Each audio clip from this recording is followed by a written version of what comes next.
আমাদের রাজ্য সিদ্ধান্ত অনুযায়ী বিভিন্ন জেলায় জেলা কমিটি এবং সম্পাদক মণ্ডলী বৈঠক হচ্ছে। নির্বাচন পরবর্তী সময় পর্যালোচনা, হিসেব লিখে ঠিক করা এবং তার সঙ্গে দাঁড়িয়ে আমাদের আগামী কর্মসূচি। ইতিমধ্যে আমাদের পলিট ব্যুরো বৈঠক হয়েছে দিল্লিতে এবং রাজ্য সম্পাদক মণ্ডলী দুবার বসেছি আমরা। এখানে জেলায়ও বৈঠক হয়েছে, একবার জেলা সম্পাদক মণ্ডলী, আজকে আবার সম্পাদক মণ্ডলী বৈঠক আছে, সেই জন্য আমার আশা।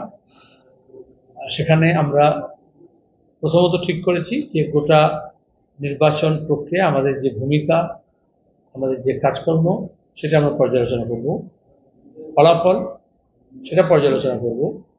এটা তিনভাবে হবে।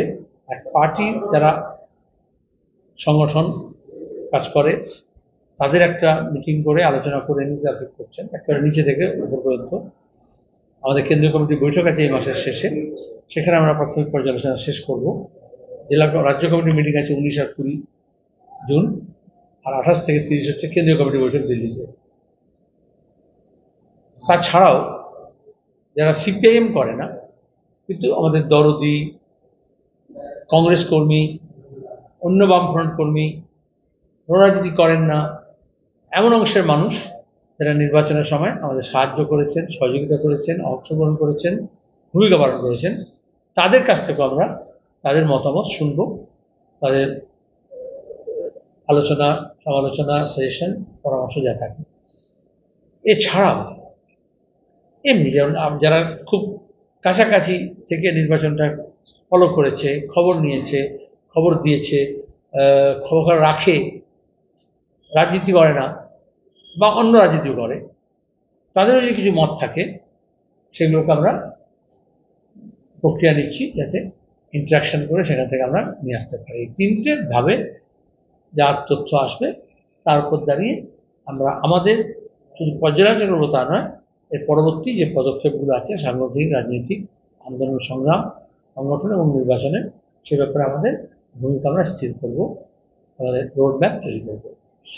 আমি এখানে যেহেতু মুর্শিদাবাদ কেন্দ্রে প্রার্থী হয়েছিলাম, আগের দিনও বলেছি, যারা বিশাল অংশের মানুষ সমর্থন করেছেন, জয়ী না হলেও মন প্রাণ দিয়ে অনেকে বিশাল অংশের মানুষ কাজ করেছেন।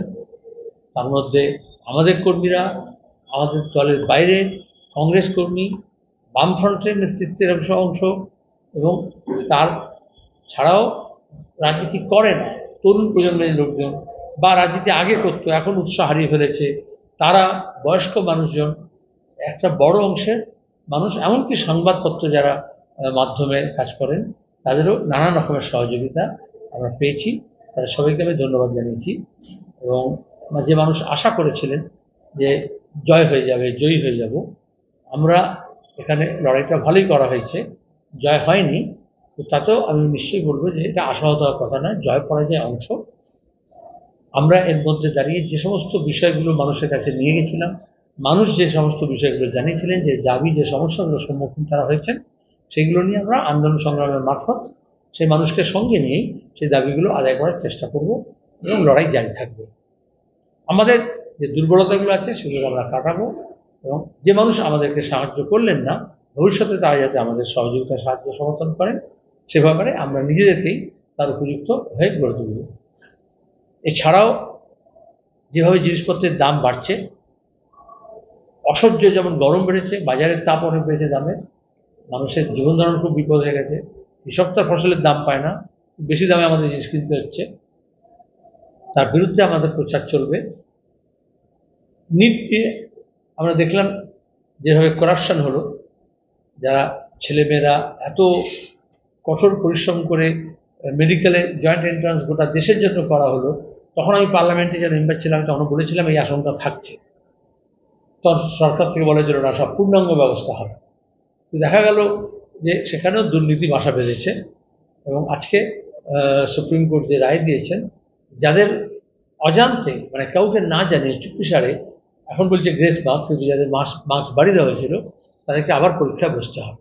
পরীক্ষা যদি গরমিল হয় তাহলে ছেলে মেয়েদের হতাশ হয়, বিশাল পরিবারের লোকজন, যারা গার্জেন, যারা সমস্ত পণ করে ছেলে মেয়েদের জন্য, কেরিয়ারের জন্য ভাবনা চিন্তা করেন, তাদের মধ্যে একটা হতাশা তৈরি হয়।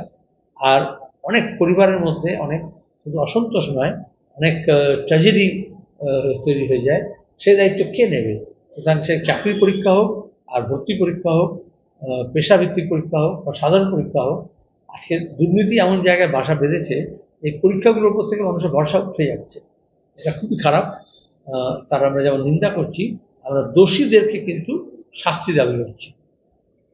আর এই সমস্ত পরীক্ষার্থীদের প্রতি সহমর্মিতা, তাদেরকে বলবো যারা সফল হয়নি আবার তারা চেষ্টা করবেন, কিন্তু হতাশ হবেন না।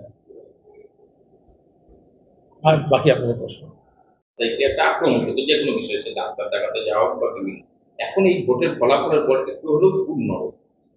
এটা আমরা আগেই বলেছি, এই যে অভিষেক ইলেকশন কমিশন থাকতে একতরফা ভোট চুরি করলো, লুট করলো ডায়মন্ড হারবারে। তো বিজেপি প্রার্থী দেওয়ার থেকে শুরু করে কোনো বিজেপি কোনো নেতা গেলেন না ওখানে, শুভেন্দু একটু লেটে বুঝেছে।